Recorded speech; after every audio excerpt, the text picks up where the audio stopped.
Hi, all. Hey. Hi, I'm Nicole. I recently joined the .NET Foundation in a community manager capacity. I'm excited to get started in the role by bringing you the interviews for the board candidates. Hi there. Can you please introduce yourself? Yeah, of course. So I'm David Whitney. I'm a candidate for the .NET Foundation board, and I'm from London in the UK. All candidates are going to be asked the same 5 questions. These questions came from a survey sent out via Slack by the nomination committee. If you have any questions for the candidates, please tweet them to the official .NET Foundation Twitter handle. Let's jump in. Cool. So what do you want me to do excites like you? I was going to say, do you want me to do an elevator pitch first, and I'll give you a bit of context on who I am and what my background is, and then we'll roll into the questions. Yeah, sure. Amazing. So, well, I guess my name's David, and I'm in that wrong meeting. I'm thrilled to be having this conversation. So I'm an independent software consultant from London in the UK, and I've in previous lives probably I've had very serious corporate sounding job titles like chief technical architect and lead principal engineer and head of engineering at a bunch of UK household names, Just Giving, Trainline, etc., etc. I always do the sales pitch. I wrote a couple of best-selling kids books about programming, which look a lot better because of the work the illustrators did than the work I did, available at all good bookstores. But really, what I really care about is people that love programming and helping them do programming and be lovely to each other, honestly. Like I'm one of these, you'll pry my keyboard out my cold dead hands lifers, and I just love building wild things for fun that aren't things that are just forced to exist by companies. And I know that sounds like a very, very weird thing to say in this context, but I think a lot of .NET tends to be framed against the enterprise, and I just think there's so much more to it than that. So yeah, I mean, I've been programming C# since 2001 when I was a teenager, and I think that's absolutely terrifying. And I truly believe that .NET is at least as amazing as all the other beautiful runtimes and languages. And I'm trying to prove that it's at least as cool and as interesting as everyone else and everything else.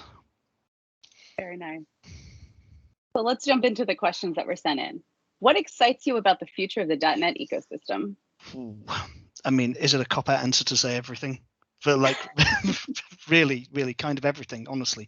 There's a bit of a truism, isn't there, that like the newest thing is often the most exciting point in any process. But I think we're in this middle of a .NET renaissance, really. Like as a platform, I feel like it's holding all the cards. The languages hosted on it are rapidly evolving to changing demands in the marketplace, and change can be controversial and people get to argue about it, but change is good. It's always good. So .NET has like a broader reach than it's ever had before, and I think that's super awesome. So we've got like long-serving stalwarts like ASP.NET MVC, we've got Web API. There's like this whole alternate universe of the world in Unity and game development that nobody really talks about very much, but is like super, super cool. There's great work going on getting .NET to run on IoT devices with Micro Framework, the Meadow project. We've got .NET in WebAssembly with Blazor. We've got Xamarin. We've got Maui. We've got the Uno platform. So we kind of have an evolving desktop story again. Like there's so much stuff. Like it's almost terrifying, but in a good way. Right? These are really compelling stories. So I think it's kind of wild to realize that .NET has a compelling story across that broad variety of targets, and I think that's really its strength. Like I literally adore the fact that like .NET both has a past and obviously has a future. Hundreds and thousands of people use .NET. Enterprises depend on it. Games depend on it. It's one of the most high-performing runtimes in the world. Like I kind of feel like .NET has lived long enough to become the villain of its own success, and now it's in its Christopher Nolan directed grimdark redemption act.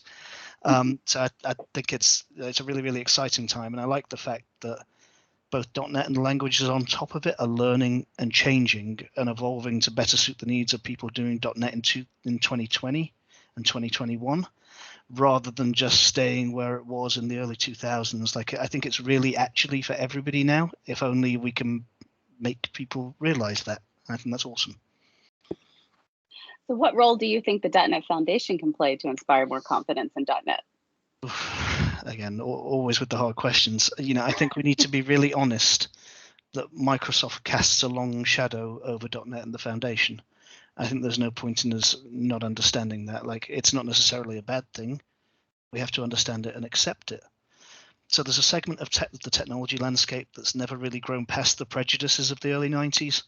And I think the foundation is a key part of the journey to prove that .NET isn't just the platform holder, and instead a distinct and thriving ecosystem of people who care, doing the work that they really care about. And the truth is, this isn't new. Like, it really isn't new, and it shouldn't be news. Plenty of the most innovative stuff that's happened in .NET over the years, like, really didn't originate from Microsoft. Like, a lot of it came from the alt.NET movement into the mid to late 2000s, and it came from open source projects like the Castle project and Nancy. And all these things kind of paved the way for ideas and libraries that have later been mainstreamed by Microsoft. So I kind of think .NET has been a sound development choice regardless of Microsoft for almost 2 decades. And I believe that the foundation's place is to provide as much legitimacy to the wider .NET community as Microsoft provides the language and framework in the eyes of enterprises. Right. So there's this amazing line from a song I totally adore, which is just, I have learned to embrace all the things I cannot change. And I think, like, on that theme, we kind of need to embrace and understand that some people will be skeptical about .NET because of its historic custodian. Like, that's just a fact. We can't change that. We need to embrace and understand that some people are going to put more confidence in .NET for that exact same reason. So what we really need to do is give people reason to believe that we can support and ensure the longevity of strategically important projects in case of issues. And this is much in the same way that other comparable foundations in other ecosystems work. They don't have to be the answers to all the questions. They just have to provide a veneer and a sense of safety. I think it's also super important to understand that, like, do all the projects is not the only way to inspire more confidence in the platform. Like, it truly isn't. The foundation needs to support education. We need to support boot camps. We need to support vendors innovating in cloud hosting. As an explicit mission statement, I feel like every single platform that supports new technology should launch with .NET as a first-class citizen. And it's of vital importance for .NET to be perceived as important enough and relevant enough that we fund and provide for support for this, to make sure that we're always in the room. And the way we get into the room is we offer support and we stay in the room by inspiring people. And I think that's really the role of the foundation in the community. And I think it's on its journey to becoming that. You did touch on open source projects. So how can the .NET Foundation help open source projects be more successful and gain credibility? Another great question. So I guess for the longest time, the .NET ecosystem's official canonical Microsoft solutions have always carried more weight in discussion, like, especially, I mentioned before, in enterprise than open source equivalents. And I think that the foundation is an important force of canonizing, not from Microsoft solutions with exactly the same weight and importance as the vendor provided ones. It's there to provide legitimacy and confidence. I think right now, the foundation offers assurance that canonized projects will receive funded support and are safe strategic bets for organizations. But I don't believe that that's where the foundation's help really should stop. I think that's kind of the least we can really do.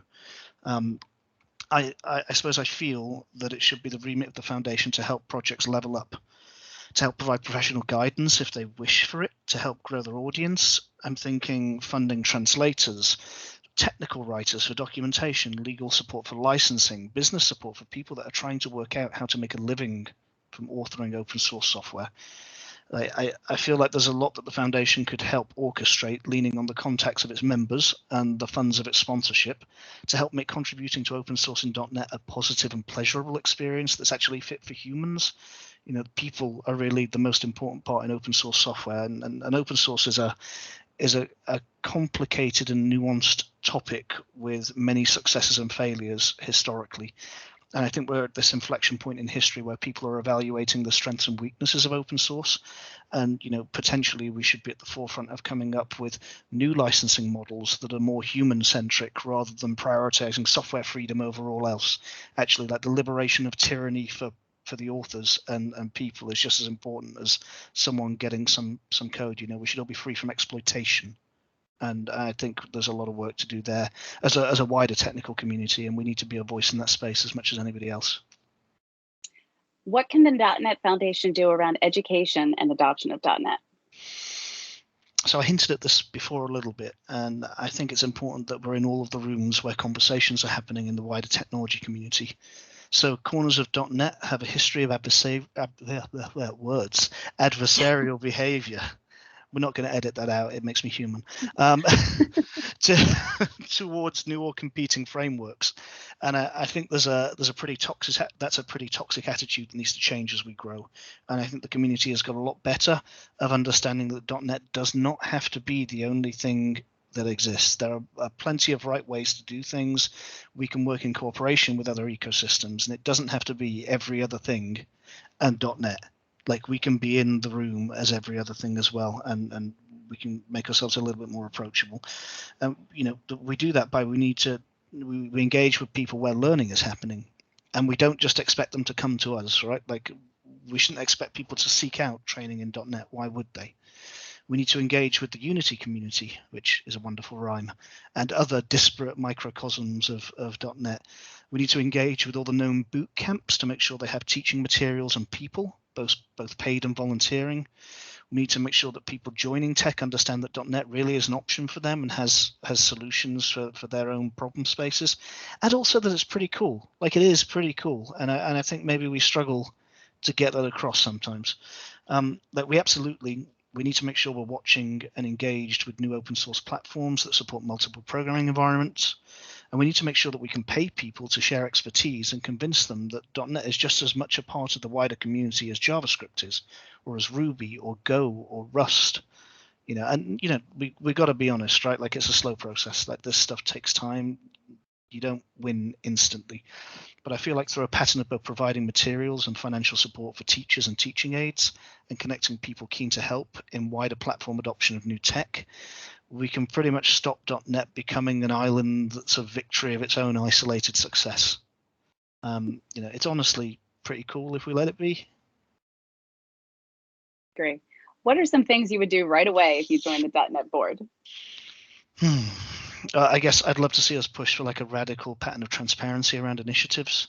So I'm talking about clear statements of strategic themes, goals, and tactics to help us move towards them. Like, I feel like the foundation really in his initiatives need to be run like any other business, with like focused division of labor, solicitation of help, funding, and action.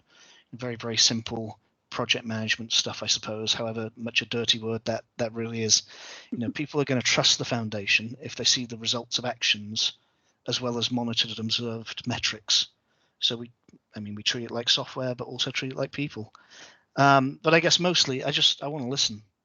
I want to listen to the community, and I want to know what they think and what they want. I want to know how they want to be supported. It's very much like when you read all these things about, people need to be loved how they want to be loved. Well, I want to love you all how you want to be loved. I want to listen to open source authors and our community advocates and the quiet devs and the juniors and the grads, like everyone from everywhere. And I want to listen and then work out how to engage and listen to what they care about. And I don't know, I'll buy everyone a drink. Can I say that? Is that bribery? Am I allowed to do that? We'll do shots. How can people find you on socials? Okay, so I'm on Twitter as David_Whitney, or you can Google me. There's a very, very brooding picture on my website, and there's an email link at the bottom. But yes, catch me on Twitter, Google for me, and I'd love to talk, honestly. Okay.